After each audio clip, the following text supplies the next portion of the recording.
On va démarrer la deuxième session, grosso modo 1h30. Vous savez comment maintenant on rythme nos journées. Je suis très heureux que Sandrine Olivencia ait accepté de venir. Sandrine, je vous en ai parlé. Pour ceux qui suivent les chroniques, vous en souvenez pas, c'est pas grave et c'est normal. J'ai été assez secoué par un tout petit livre. De mémoire, c'est 98 pages ou 17 pages, moins d'une centaine, qui a le mérite de poser d'excellentes questions et d'obliger à réfléchir à rebours de beaucoup de modes de réflexion qu'on nous partage comme étant les bons. Et du coup, je suis très heureux qu'elle ait accepté d'intervenir pour vous parler de tout ça. Sandrine a beaucoup de casquettes. En essayant de voir avec elle comment je devais la présenter, on en a retenu 3, mais en fait, il y en a beaucoup plus. Bon, en tout cas, Sandrine est multi-entrepreneur. Elle a contribué à créer plusieurs boîtes et elle est dans plusieurs boîtes. Elle est auteure, c'est la raison pour laquelle elle vient. Et elle est aussi l'un des membres de l'IN France, l'Institut l'IN France. Si vous ne le connaissez pas, allez voir leurs publications. Il y a des pépites, il y a des trésors dans ce que l'Institut l'IN France partage. Et voilà, maintenant je vais te laisser parler de réussir ses décisions. Eh bien, bonjour à toutes et à toutes. Donc, je m'appelle Sandrine et aujourd'hui, le voici. Il est là. Quelqu'un est en train de le lever, ce livre-là. Merci. Il est d'ailleurs aussi sur l'écran, non? Ouais, voilà. C'est un tout petit livre. Au départ, ce n'était pas censé être un livre. C'était juste Godefroy, Michael Ballet et moi-même on était en train de réfléchir à qu'est-ce que c'est que vraiment prendre une bonne décision. Et ça, un livre part souvent de ça, de toute façon, d'une réflexion pour essayer de trouver un modèle dans une situation un petit peu confuse. Et donc, on a commencé à écrire ça, et puis on se dit, ah, c'est pas mal. Et puis, ça s'est transformé en livre. Un petit livre facile à lire, on peut le lire pendant un trajet en RER, pour vous dire. Donc, aujourd'hui, je vais parler de ça. Je vais parler de prise de décision. Et c'est un sujet central, essentiel pour les entrepreneurs, dirigeants, managers, car la qualité de nos décisions influence la réussite de nos organisations. Donc voyons voir un petit peu de quoi il s'agit. Bon, on prend tous des décisions tous les jours. Rarement, en tout cas de mon expérience, rarement elles sont exceptionnelles. Tous les jours, on prend des dizaines de décisions, des grosses décisions. On n'en prend pas 10 par jour, mais on en prend probablement une dizaine par année. Et elles ne sont pas toutes exceptionnelles. Souvent, elles ne sont pas toutes au résultat, au niveau attendu. Et d'ailleurs, j'aimerais commencer par un petit sondage. Je sais que vous avez une balle là. Non, c'est quoi le truc en mousse là? Ouais. Voilà, j'ai trouvé ça marrant. Et je vous demanderai bien de réfléchir à combien de fois, alors vous n'êtes pas obligé de me dire combien de fois, mais est-ce que parmi vous, levez la main, vous avez pris l'année dernière, en 2024, des décisions qui vous ont semblé au départ logiques, voire brillantes, mais qui ont atterri, qui ont été en deçà, j'ai l'anglais dans la tête, en deçà de vos attentes. Et donc, moi, ce que j'aimerais vous poser comme question, c'est levez la main si vous avez pris au moins une décision qui ne vous a pas entièrement satisfait. Levez la main. Ouais, on est tous logés à la même enseigne. Hein. Bah, ceux qui n'ont pas levé la main, vous me donnerez votre recette. Parce que moi, j'en ai trouvé une. Elle n'est pas parfaite parce qu'elle demande beaucoup de travail. En tout cas, elle demande de s'investir, vous allez voir. On va essayer le truc en mousse là maintenant et essayons de voir parmi vous qui pourrait nous dire quels sont les facteurs qui nous amènent à prendre une décision décevante. Vous pouvez réfléchir à une instance particulière, une décision que vous avez prise et dire voilà, j'ai essayé de prendre cette décision-là et voilà les résultats et c'était décevant, voilà les facteurs qui m'ont amené à cette décision-là. Qui veut essayer? Ouais. Ah ouais, faut savoir lancer en plus. Ça fait partie des prérequis pour venir au Il faut savoir séminaire. attraper aussi. Ça, c'est un coup de chance. Il y a quelques mois, j'ai décidé d'acheter un serveur informatique et je prenais l'avion pour l'Asie 2 jours plus tard et j'avais une proposition, j'avais 2 propositions sur la table, dont une était 15% moins chère. Et j'ai voulu absolument prendre la décision avant de prendre l'avion. Il n'y avait rien qui m'obligeait à le faire. J'aurais pu tout à fait attendre de revenir 10 jours plus tard. Et j'ai évidemment bêtement choisi celui qui était le moins cher. Ça a été un désastre. Et à rebours, je me dis que je me suis mis dans la tête tout seul que c'était bien si la décision était faite maintenant. Et donc, je me suis mis une contrainte qui n'avait aucun sens opérationnel. Et évidemment, je l'ai amèrement regretté par la suite. Super, merci. Qui veut attraper la balle? Enfin, la balle. Moi, j'ai tendance à prendre des décisions sans évaluer toutes les conséquences qu'il y a derrière. Genre, il y a qu'à faucon. Et après, je me rends compte que c'est beaucoup plus complexe. Ça a des conséquences pour mes équipes beaucoup plus lourdes que j'aurais pu anticiper. Exemple, créer un nouveau sous-produit, une nouvelle activité, un nouveau service. Ça a l'air tout simple comme ça. Et puis, voilà. Ah oui, ça va super bien marcher. On l'a tous fait. Merci. Je peux donner un exemple. Par exemple, moi, j'ai des domaines événementiels. J'ai décidé de les séquencer en maison pour que ça soit parfois plus petit et plus facile. C'était beaucoup plus lourd que je pensais de diviser les maisons en termes de produits, en termes de commercialisation. Tout était différent, en fait. Pourquoi? Comment est-ce qu'on en arrive à prendre une décision comme ça? Alors, je me mets pas en donneuse de leçons parce qu'on est tous logés à la même enseigne, mais je suis curieuse. Quels sont les facteurs qui peuvent amener à prendre cette décision-là? Là, on a vu qu'il fallait prendre la décision maintenant. Pourquoi se mettre une contrainte pareille? Là, dans ce cas-là, ce serait... Parce que je suis très à l'écoute du marché, et donc j'ai vu la demande. Ah, voilà. J'ai envie d'y répondre assez vite, et sans prendre le temps de séquencer l'investissement. Et je pense qu'un entrepreneur, il est un petit peu inconscient comme ça. Sinon, si on voit toujours tout ce qu'il y a à faire et toutes les difficultés auxquelles on va être confronté, on ne fait pas. Ça, c'est le manager qui va faire le plan et on va se dire, mais non, c'est trop lourd. La paralysie de la décision. On a peur, on préfère aller prendre une décision qui marchera moyennement, mais rapidement, parce que c'est le symbole d'un décideur, hein, de réagir, de prendre une décision rapide, et plutôt que d'attendre. Donc c'est la peur de cette paralysie de la décision, si je peux résumer un petit peu. Je crois que vous aviez...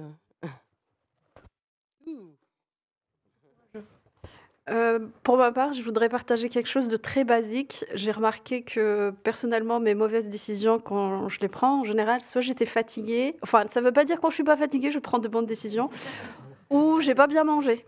Ou quoi, pardon? Ou je n'ai pas bien mangé, tout simplement. C'est-à-dire vraiment basiquement, mes besoins de sommeil, et je me dis peut-être ça doit contribuer quelque part à la... Probablement. Ouais. Pyramide de Maslow, essayons déjà d'assouvir nos besoins essentiels. Et on sait tous qu'on évite de faire les courses quand on a faim, parce qu'on prend pratiquement que des mauvaises décisions pendant nos courses si on a faim. Voilà. Donc j'espère que vous avez prévu un bon repas pour... Très important. C'est vrai qu'il y avait 2 mains, alors allons-y. Oh, 3 même, génial. Oh. Alors ça veut dire qu'elle doit répondre ou c'est comment ça marche? Je vais passer. Bonjour, je pense que la part des émotions des autres, systématiquement, moi, je pense que les décisions que je prends, c'est très logique, très clair. Sauf que souvent, je n'ai pris pas en contact les émotions et la peur de l'autre avec cette décision. Je vous donne un exemple. J'ai fait partie d'une CA dont nous avons 7 musées dans le monde entier. Et la décision de l'année dernière, c'était de fermer un des musées en Autriche. Et la décision était très simple, très claire. Financièrement, alors, cette musée était ouvert depuis 10 ans. Ça nous coûtait une fortune. Et la fermer cette décision, c'était clair, logique, la seule position. Sauf que pour convaincre toute la partie des autres membres de CA sur cette décision, c'était beaucoup plus émotionnel. Oui, vous allez voir qu'en fait, je vais parler des 4 causes principales que nous, on a listées dans notre livre, Mauvaise décision, et c'en est une. C'est comment on arrive à mobiliser les gens autour d'une décision. C'est pas toujours simple, surtout quand... vous allez voir. Ouais, dans les mauvaises décisions, il y a aussi des facteurs objectifs, c'est qu'on est souvent serré dans un système de contraintes, et donc il faut arriver à résoudre des contraintes qui peuvent être paradoxales. Donc il peut y avoir des injonctions paradoxales, mais plus fondamentalement, plus intimement, je crois aussi qu'on est parfois amené à prendre des mauvaises décisions parce qu'on est prisonnier de croyances, d'envie. Et ça, c'est beaucoup plus fondamental. Et c'est comment on est capable aussi de se détacher d'un système de valeurs, d'une manière de voir le monde, ou de nos envies les plus intimes. Parfois, il y a des décisions qu'on devrait prendre, mais ça nous emmerde, quoi. On n'a pas envie parce que on est chef d'entreprise et que ça correspond pas à ce que l'on veut faire, et on le fait pas. Et parfois, ça peut être un bon choix, et parfois, c'est un mauvais choix. Mais c'est très intime. Oui, je comprends, mais vous allez voir qu'en fait, les décisions qu'on prend, c'est super parce que vous faites une super intro à la presse. Vous allez voir qu'effectivement, on est assez influencé par nos facteurs émotionnels. Il y en avait un dernier. Là. Allez, un dernier, parce que sinon, pas. Mais c'est bien, hein, moi j'aime bien faire ça. Hein. Il faut que la suite roule aussi. Moi, je vais parler un tout petit peu d'informatique et de numérique, c'est mon domaine. C'est le mien aussi d'ailleurs. OK. Et des décisions, des très mauvaises décisions qu'on prend parce qu'on ne sait pas qu'il y a une décision à prendre. Et on ne se pose pas la question. Voire même, on écoute la première suggestion. Je ne sais pas quel exemple donner. Crée-toi une adresse Gmail. Bah oui, OK. Et on n'a pas en tête à ce moment-là toutes les implications que ça va avoir dans l'immédiat, à moyen terme, à long terme. Ou bien, si je rebondis sur le point de Patrick qui voulait acheter un serveur, peut-être qu'il s'est posé la question, peut-être pas, pourquoi me faut-il un serveur ? Aujourd'hui, il y a de moins en moins de gens qui achètent des serveurs parce que le monde numérique dans lequel on est fait que les serveurs sont plutôt chez les autres que chez soi. Voilà, donc des mauvaises décisions qu'on prend parce qu'on ne se pose pas les questions. On ne se pose pas assez les bonnes questions, en tout cas. C'est vachement intéressant. Merci beaucoup, en tout cas. C'est super, super intéressant. Alors, quand on essaie de prendre une décision importante, on commence toujours par poser le problème. En tout cas, on essaie de comprendre quel est le problème qu'on veut résoudre. Et dans ces situations, des situations complexes, ça veut dire qu'on va essayer de comprendre quelles sont les informations qui sont disponibles. On commence par ça. Quelles sont les informations qui sont à notre portée ? D'accord ? On l'a vu là, hein, on prend plein de décisions avec nos croyances, avec les informations qu'on a autour de nous. Parfois, on va aller au-delà, chercher au-delà de notre horizon, et parfois, on reste juste là, autour de nous. Et on peut le représenter comme ça. Ah oui, attendez. Que je le passe. On peut le représenter comme ça. En tout cas, c'est comme ça qu'on le représente dans notre livre, tout bêtement.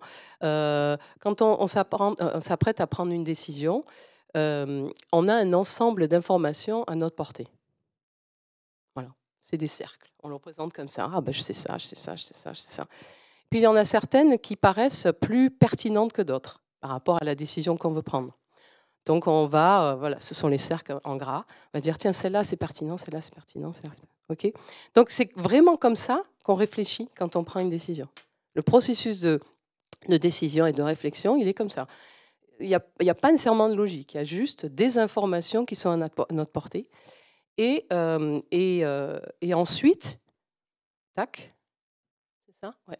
Et ensuite, on va essayer de les relier de manière logique. On va essayer de trouver une logique explicative pour relier tous ces éléments. On va choisir les plus saillants. On va se dire c'est celui-là qui est le plus important, celui-là, celui-là, celui-là. C'est généralement notre processus de décision. Ok. Et donc, on va chercher à relier tout ça pour trouver le bon raisonnement et nous rassurer sur la décision qu'on est en train de prendre. parfois, on va aller chercher plus que 4 points. On va se dire non, quand même. Je vais aller un petit peu gratter là. Je vais demander à mon DSI. Puis je vais demander aussi aux commerciaux. Et je vais quand même interviewer 2-3 clients. Donc, on va chercher 2-3 points dans notre vincinité. Vincinity. Je ne sais pas si ça se dit en français. Vincinity. Et c'est vraiment ça, un processus de décision traditionnel.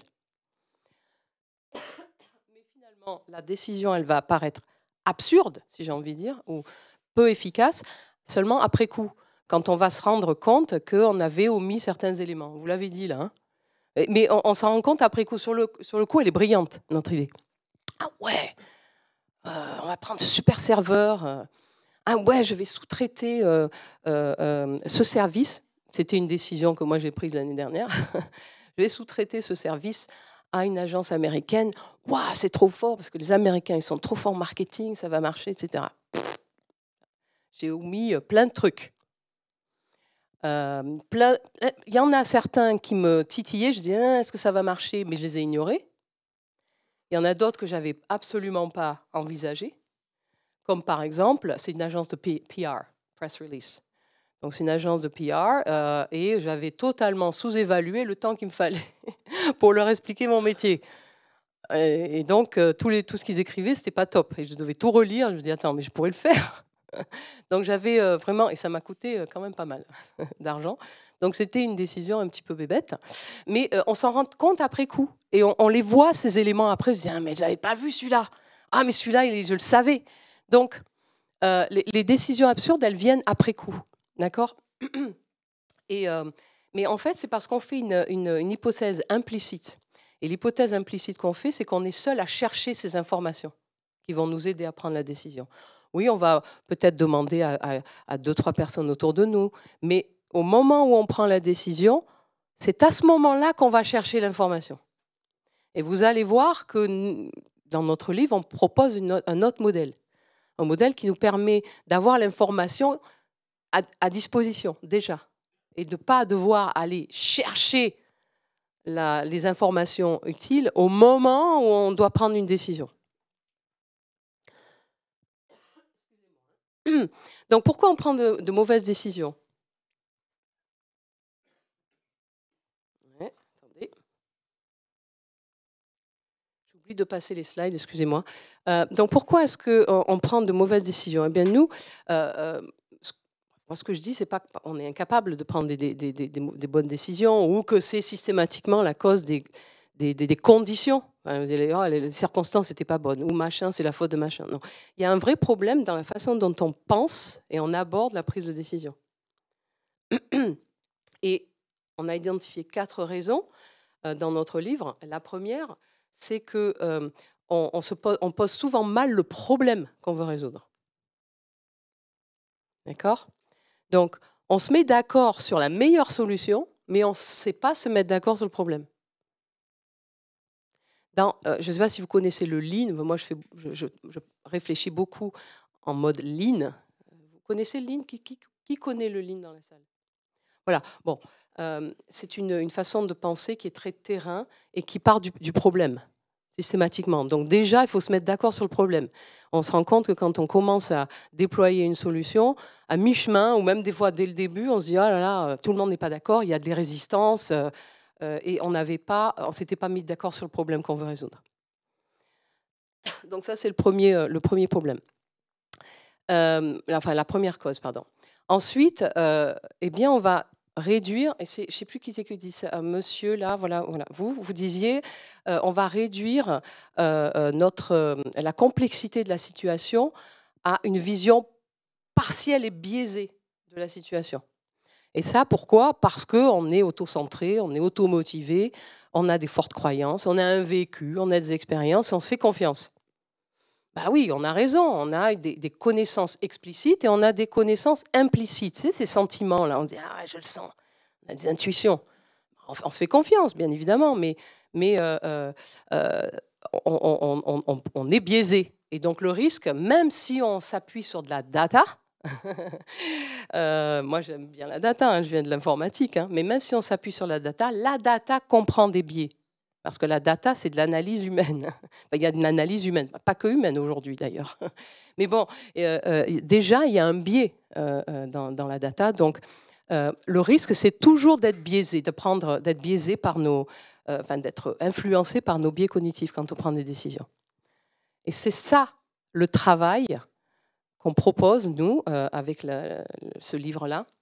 C'est comment on va essayer d'enlever un maximum ces biais cognitifs et d'élargir notre champ de connaissances implicites et explicites, pas que les nôtres, mais aller chercher les connaissances implicites et explicites de tous les gens dans l'organisation. Et cette combinaison de toutes ces connaissances, c'est ça qui va nous renvoyer l'information dont on a besoin pour prendre des décisions à ce moment-là. Bon. C'est un petit peu théorique pour l'instant, vous allez voir, je vous donnerai un exemple tout à l'heure.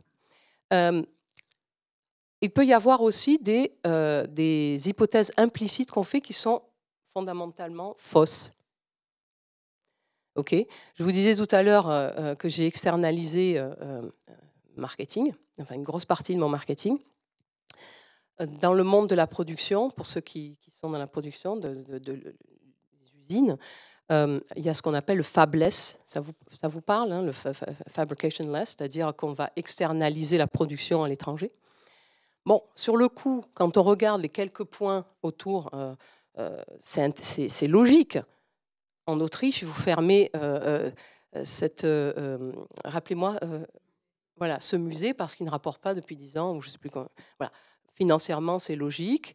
Quand on fait du fabless, on externalise la production, bah, ça va nous coûter moins cher à court terme, etc.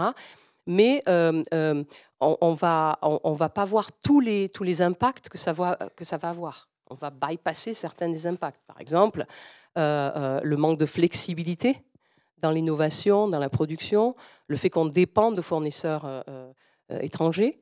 Ça a du sens sur le coup, parce qu'on se dit, nous, on est bon en conception, en ingénierie, on est moins bon en production, ou ça nous coûte trop cher, on va aller à l'étranger. Mais finalement, on oublie tous les problèmes que ça va nous sous-jacents, enfin, qu'on va avoir, et qu'on n'a pas anticipé dès le départ. Donc ça, c'est un exemple de fausse croyance, j'ai envie de dire, ou d'hypothèses implicitement fausses qu'on a tous. Et donc, comment est-ce qu'on essaie de les découvrir, ces croyances fausses, ou ces idées fausses, comme je les appelle, ou des misconceptions en anglais, j'utilise le terme aussi. Une quatrième raison, c'est qu'on peut avoir une bonne décision, finalement, mais qu'on échoue à mobiliser les gens, à embarquer les gens avec nous. Voilà, j'ai entendu ça aussi. La résistance. Les gens résistent. Et donc, le succès d'une décision, c'est aussi que les gens ont envie de vous suivre. Donc ça, c'est la quatrième cause d'échec des décisions. Moi, j'en vois une cinquième. Parce que je travaille beaucoup avec les startups, moi-même ayant des startups. Je travaille beaucoup. Ma quatrième casquette, c'est des partenariats avec les entrepreneurs et les dirigeants pour réfléchir à toutes ces questions, justement, dans leur business. Et dans les startups, beaucoup de la tech, je vois aussi cette envie d'aller vite. Le mot d'ordre, c'est vite, vite, vite, la rapidité. Bon, avec raison, parce que le marché bouge tellement vite que les investisseurs sont tout le temps à nous presser quand vous en avez. Et donc, il faut aller vite. Et donc, il y a une symbolique, un symbole du leader fort de la start-up qui va vite, qui décide vite. Et ça, c'est une cinquième cause pour moi que je vois beaucoup dans les start-up, c'est qu'il faut aller vite. Et je veux montrer que je suis un leader fort qui réagit vite. Et on verra bien. Voilà. Et ça, pour moi, c'est assez répandu, je le vois, même si on ne se le dit pas à nous-mêmes. On a envie de montrer qu'on est un leader tout-puissant.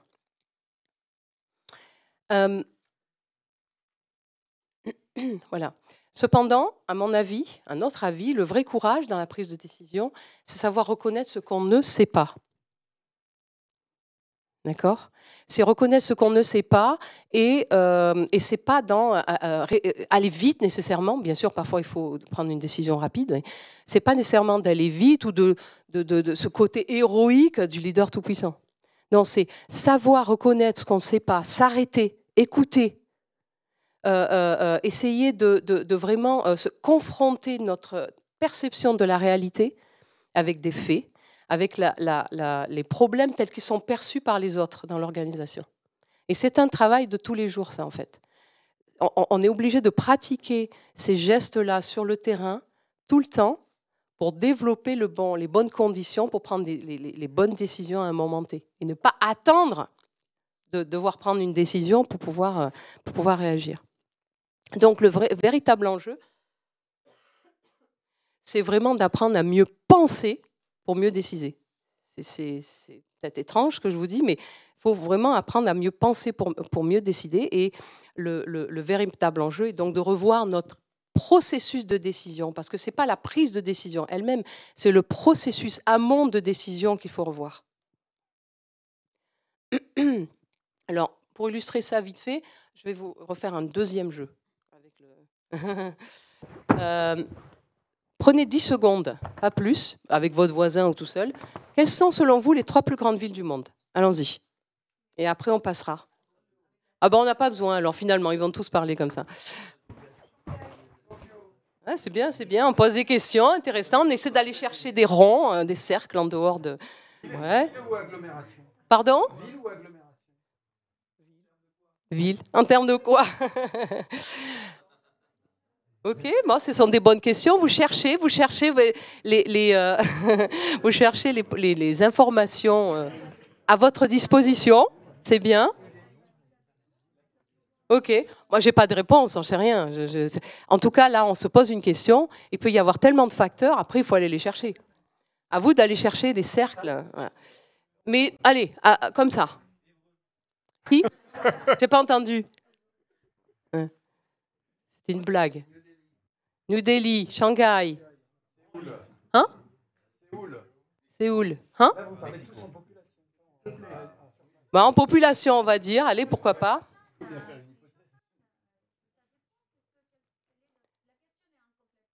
Ouais, bah alors complétez-la selon vos envies.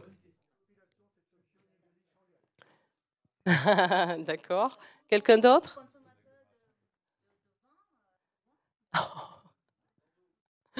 Bordeaux, ouais, c'est ça, exactement. Non, mais je fais exprès. Je fais exprès de vous poser une question comme ça. Si je vous donne tous les facteurs, bon, ben voilà, je veux dire, mais au moment où on doit prendre une décision, c'est le type de question qu'on va se poser. Hein. On ne va pas arriver avec un rapport de 50 pages sur... voilà. Donc, on se pose déjà ce genre de questions-là. Et notre cerveau, voilà, au départ, il va se poser différentes questions. Quels sont les facteurs, etc. Et puis, il y en a d'autres qui vont dire « Ah, moi, je sais ». Vous voyez, on a tous... mais il y en a qui vont rester dans les cercles. Ils vont envisager que 2-3 cercles. Je ne l'ai pas là. Vous vous rappelez le dessin que j'avais fait qui vont regarder 2-3 cercles. Il y en a d'autres qui vont élargir ça un petit peu à 5, 10, 15. C'est ce que vous venez de faire. D'accord? Mais il n'empêche que on n'a pas la réponse. Il se trouve...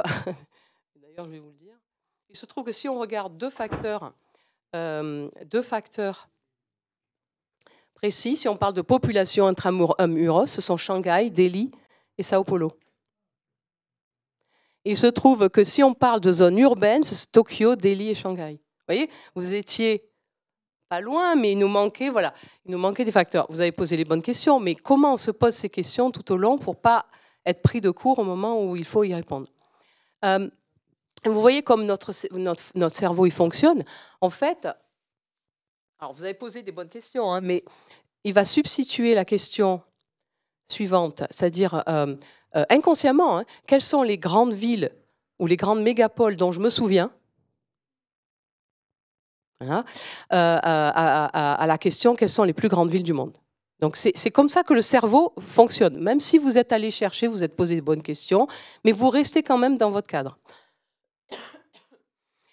D'ailleurs, c'est ce que Daniel Kahneman, vous connaissez Daniel Kahneman qui a écrit Think Fast and Slow, je suis sûre que vous connaissez ce bouquin, n'est-ce pas? Prix Nobel d'économie d'ailleurs. Lui, ce qu'il dit, c'est qu'on réduit le problème, je lis exactement, hein, on réduit le problème généralement à ce qu'on pense pouvoir contrôler, ce qu'on sait. Et il dit, notre esprit réduit les problèmes complexes à une version plus accessible qui est souvent biaisée. Donc c'est ce qu'il dit. Donc pour prendre de meilleures décisions, eh bien il faut élargir, c'est ce qu'il dit, notre compréhension et ne pas juste se confronter à notre répertoire de solutions connues.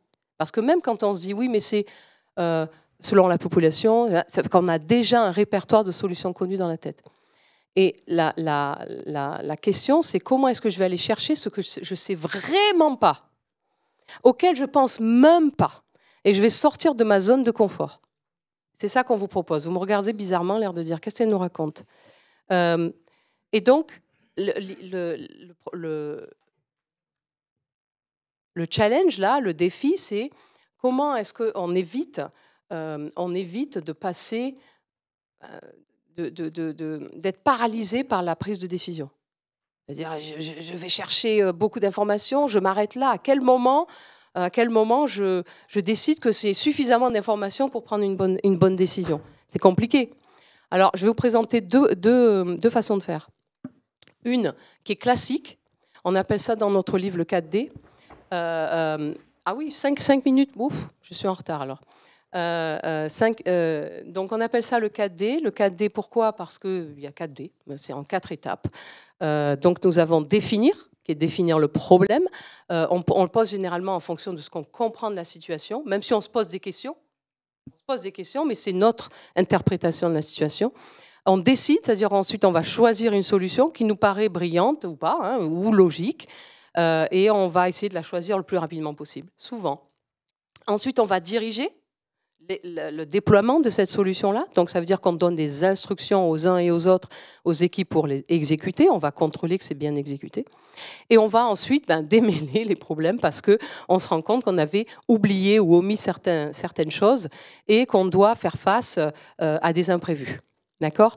Donc, le problème avec... C'est assez classique, hein, c'est comme ça que les organisations aujourd'hui fonctionnent dans la plupart du temps.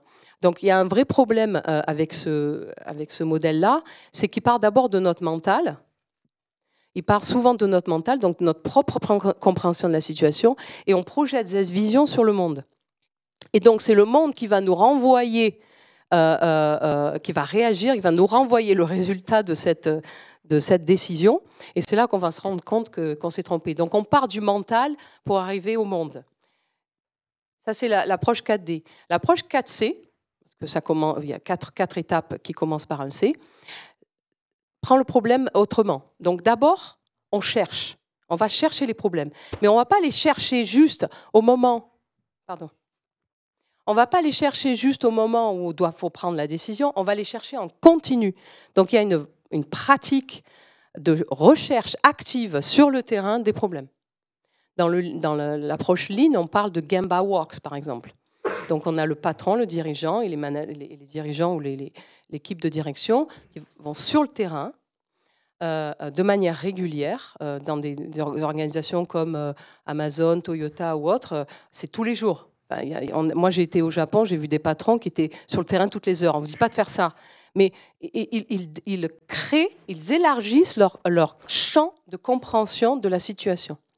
Ils se confrontent sans arrêt à la réalité du terrain. Ce qui fait que petit à petit, ils construisent leur champ de connaissances connues, de problèmes. Ils essayent de voir comment sont perçus les problèmes par les gens sur le terrain.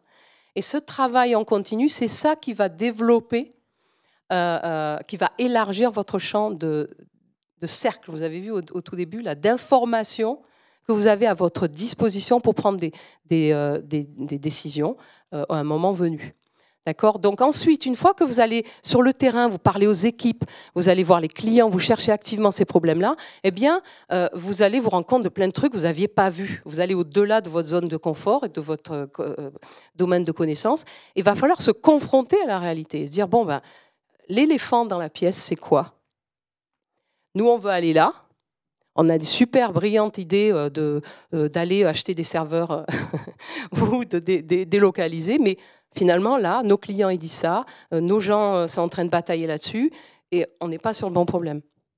Donc, ce travail du patron Lean, j'ai envie de dire de la patronne Lean, du dirigeant Lean, c'est d'aller sur le terrain et de se confronter tout le temps à la réalité. Et ensuite, de se mettre d'accord sur quel est l'éléphant qu'on ignore là. Vous avez déjà vu cette vidéo où les gens, il faut regarder la balle que les gens se passent, et puis il y a un singe qui passe, on ne le voit pas. Bon, c'est exactement ce qui se passe. On ne voit pas l'éléphant dans la pièce. Et en allant sur le terrain de manière régulière, ça se travaille à une posture à avoir quand on va sur le terrain, en posant les questions, en parlant de problèmes. Les gens sont intéressés, sont contents parce qu'on vient s'intéresser à leurs problèmes. On ne vient pas pour micromanager, on vient vraiment pour avoir des discussions sur les problèmes. Et ensuite, on se confronte, on décide, est-ce qu'on est bien d'accord sur le vrai problème qu'il faut résoudre. Ensuite, on va cadrer, on va créer un cadre autour de ce problème-là qui va permettre d'orienter les actions des uns et des autres dans l'entreprise. Donc, on n'est plus dans l'exécution, le contrôle, le micro-contrôle, on n'est plus dans quelques personnes, quelques têtes pensantes et plein d'exécutants. On est vraiment, on oriente, on crée le cadre qui va permettre aux gens de co-construire les solutions sur le terrain. Donc, on va créer les conditions pour que ça se passe, pour que les gens puissent travailler ensemble autour du cadre, à l'intérieur du cadre défini, pour trouver les solutions. Et en ce faisant, non seulement on améliore petit à petit, on crée de la mobilisation, mais en plus, on nettoie la fenêtre, qui nous permet de trouver les singes dans les singes qui passent et les éléphants qu'on ne voit pas. C'est sur ces éléphants-là qu'il va falloir prendre de bonnes décisions. Déjà, on sait qu'on ne peut pas se tromper de problème.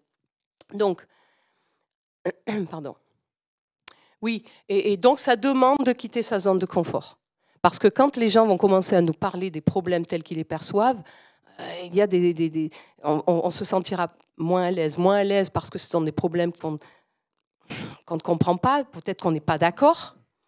Mais en tout cas, la question, c'est se dire pourquoi, dans quel monde, ce qu'ils me disent là est vrai, même si je ne suis pas d'accord. Donc c'est ça le travail qu'on fait quand on va sur le terrain. Et ça demande donc de sortir de sa zone de confort. L'innovation, elle n'est pas dans ce qu'on connaît déjà. Elle est en dehors du cadre, dans notre propre cadre de connaissances. Donc c'est ça qu'on va chercher avec cette approche 4D. Je sais qu'on a fini, mais j'ai un cas concret. J'ai le droit de vous le montrer ou pas? Dans ce cas-là, c'est le dernier. Dans ce cas-là, les questions seront reportées à un petit peu plus tard. C'est comme vous voulez. Ouais, c'est comme vous voulez. Vous voulez un exemple ou vous préférez des questions? Allez, go. La balle. Donc, imaginez... Alors, je suis là. Attendez. Non, c'est d'abord l'autre. Voilà, un exemple. Vous êtes une entreprise. Vous êtes une entreprise qui veut lancer une plateforme digitale pour permettre à vos clients de commander en ligne. Ça arrive tout le temps, ça. Hein. Il faut digitaliser. Ici, à BPI France aussi, ils le font, je sais. Et donc, voilà, il faut digitaliser parce que tout le monde le fait. Donc, il faut le faire. Il faut le faire, on va perdre en leadership si on ne le fait pas. Et voici comment la prise de décision, le processus de décision pourrait se passer. Donc, si on définit le problème, on pourrait le définir comme un besoin urgent de digitalisation. Sinon, on est sûr qu'on est mort. Regardez dans les banques. Hein. Je veux dire, je ne veux pas nommer, mais bon, il y a des choses qui sont en train de se passer.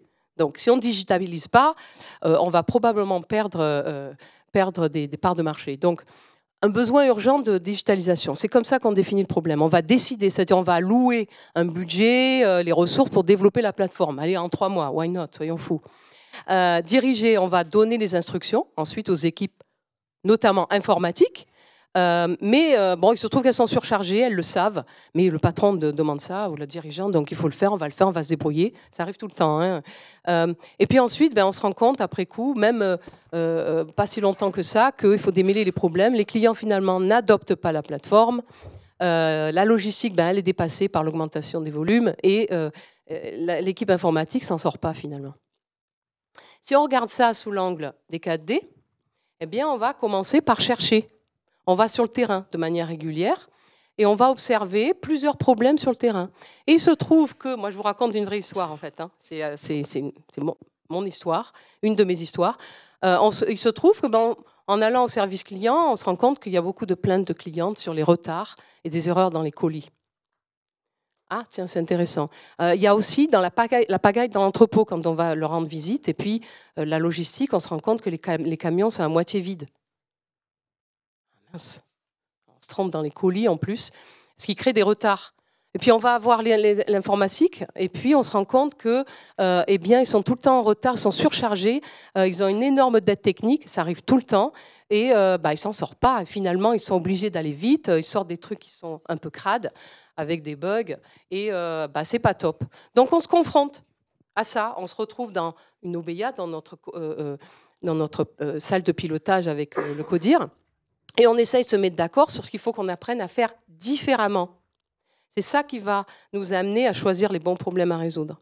Il se trouve il faut qu'on apprenne à synchroniser les entrepôts et la logistique. C'est vrai, hein, c'était basé sur un vrai exemple. Il faut qu'on sache, qu'on apprenne à mieux remplir les camions de livraison.